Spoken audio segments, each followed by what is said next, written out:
Hello, Standard 4. How are you? I am your BE teacher Preeti Gupta. Welcomes you on our channel. Yesterday मैंने आपको ये जो chapter है वो chapter 2 explain किया था कि उसमें जो एक मदर बर्ड होती है वो उसके बेबीज़ को अकेला छोड़ के और जो उनके लिए ग्रेन्स लेने के लिए, उनका फूड लेने के लिए बाहर जाती है और जाने से पहले उनको समझा कर जाती है कि अगर कोई भी आपको आवाज़, अजनबी आवाज़ सुनाई दे तो आपको चुपचाप से अपने जो आपका नेस्ट है उसके अंदर ही चुपचाप से बैठे रहना है।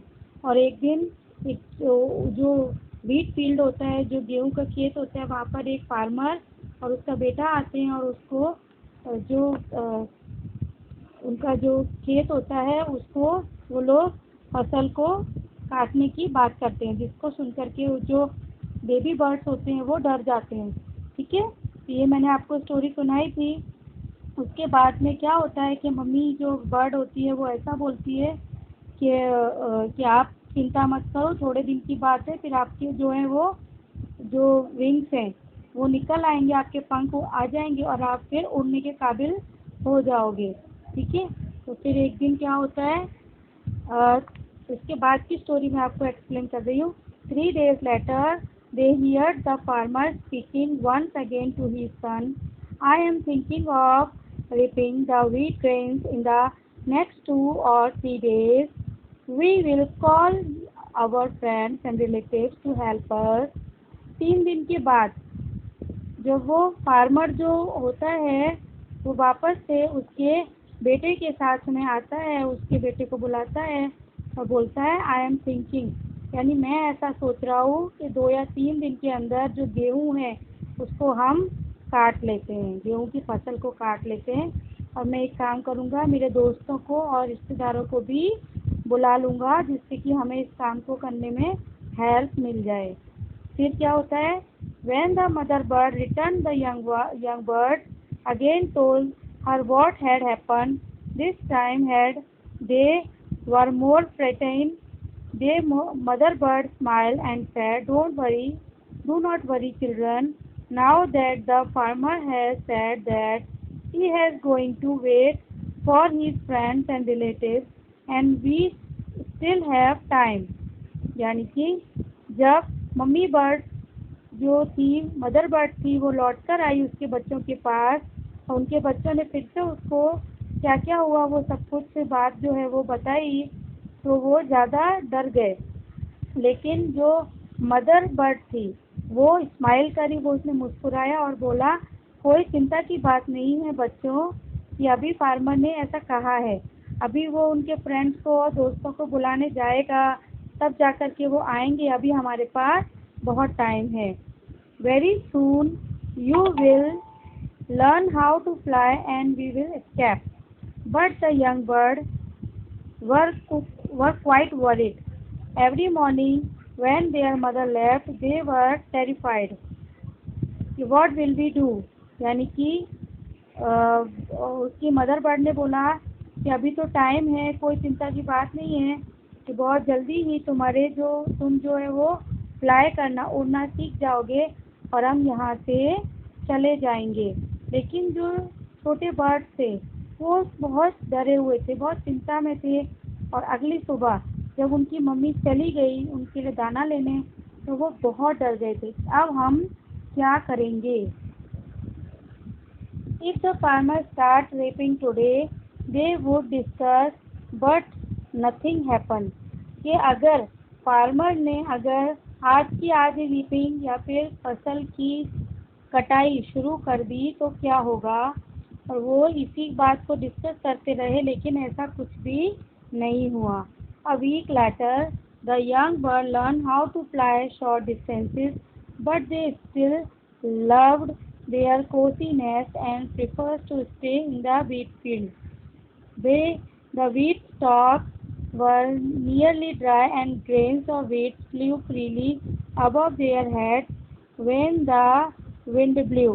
यानी कि एक वीक के बाद जब जो यंग बर्ड थे वो थोड़ा थोड़ा फ्लाई करना यानी कि उड़ना सीखना शुरू किए, छोटी छोटी दूरी पर वो उड़ने लगे, लेकिन अभी भी उनको उनके घोंसले में ही रहना ज़्यादा अच्छा लगता था और वो गेहूं के खेत में रहना उनको बहुत अच्छा लगता था।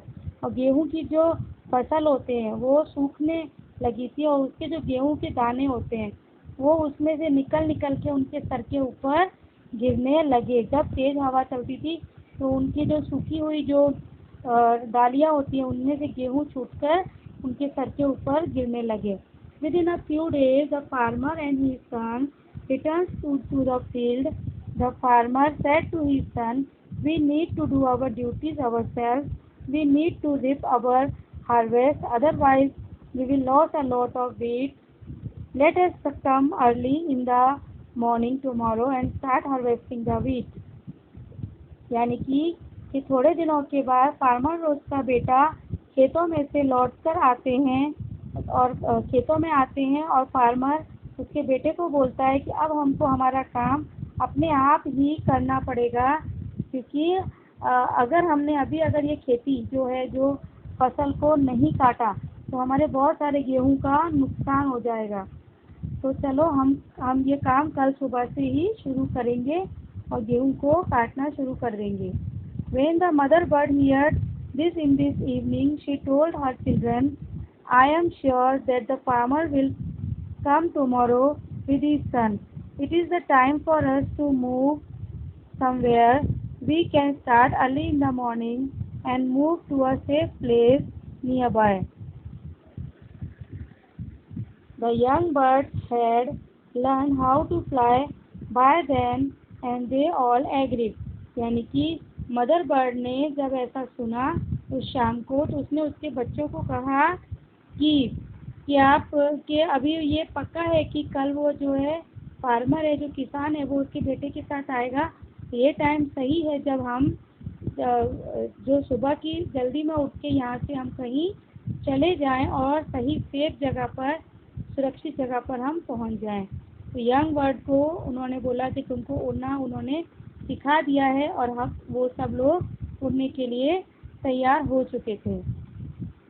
One of bird asked, "How are you so sure that this time they would come, Mom?" The mother bird replied, "I am going to tell you a little secret about human beings. When they depend on others for their work, it gets delayed. The moment they decide to do their duties on their own, their work surely get done." यानी कि उनमें से एक जो छोटे वाले bird था baby bird, उसने पूछा कि आप ऐसा श्योरली पक्के से कैसे कह सकते हो कि कल के कल वो आएंगे ही, कि अभी तक तो वो काम को टालते रहे हैं। तो मदर बर्ड ने बोला कि मैं तुमको इसका एक सीक्रेट बताती हूँ इंसानों के बारे में। जब वो अपने काम को करने के लिए दूसरों के ऊपर डिपेंड होते हैं तो उनका काम हमेशा टल जाता है, लेकिन जब अपने काम उनको अपने ही दम पर करने का होता है, जब वो अपना काम खुद के दम पर करने का निश्चय या फैसला कर लेते हैं तो वो काम पक्का हो जाता है। The mother told their the bird told their mother that they wanted to see whether the farmer really comes. They waited in the hiding in the tree nearby. True to the mother bird's word, the farmer and his son brought sickles and started harvesting the field. यानी कि जैसा कि mummy bird ने कहा था, उनकी mummy ने कहा था, वो एक पेड़ के पीछे छुपकर उसको देखने लग जाते हैं। जो फार्मर और उसका बेटा होता है वो रियल में आते हैं और जैसा कि उसकी मम्मी बर्ड ने कहा था वो बात सच हो जाती है और फार्मर और उसका बेटा होता है वो खेतों की जो फसल होती है उसको काटना शुरू कर देते हैं। The birds move to a safer place and were happy and they had spend such a good time in their cosy field. यानी कि इस तरीके से किसान का काम अपने दम पर, जब किसान अपना काम करता है तो उसका काम भी ख़त्म हो जाता है और जो बर्ड होते हैं वो अपने दम पर अपने जो विंग्स उनके निकल आए होते हैं और वो फ्लाई करना यानी उड़ना सीख चुके होते हैं और अपने दम पर वो उड़ के अपनी मम्मी बर्ड के साथ सेफ जगह पर दूसरी जगह पर रहने चले जाते हैं। लेकिन उन्होंने जो उस फील्ड में जो बहुत ही प्यारा टाइम बिताया अपनी मम्मी के साथ उसको वो हमेशा याद रखेंगे। तो इसका मतलब इस स्टोरी से आपने क्या सीखा कि हमें हमेशा अपना खुद का काम कंप्लीट करने के लिए खुद के ऊपर सेल्फ डिपेंड रहना चाहिए, ना कि किसी दूसरे के भरोसे रहना चाहिए। अगर हम किसी दूसरे के भरोसे रहेंगे तो हमारा काम आजकल होता रहेगा। हमारे काम की वैल्यू हमारे सिवा किसी दूसरे व्यक्ति को नहीं हो सकती है। हमारा काम और हमारे काम की कीमत खुद हम ही को होती है और किसी को नहीं। तो हमें अपना काम किसी दूसरे के भरोसे टालना नहीं चाहिए और उसे टाइम पर पूरा कर लेना चाहिए। ठीक है, तो ये जो चैप्टर को मैंने बहुत अच्छे से कोशिश की एक्सप्लेन करने की। आई होप कि अगर आप इस वीडियो को ध्यान से सुनेंगे तो ये आपको अच्छे से समझ में आएगा। So all the best to all of you. Keep watching my another videos. Stay home, stay safe. Goodbye.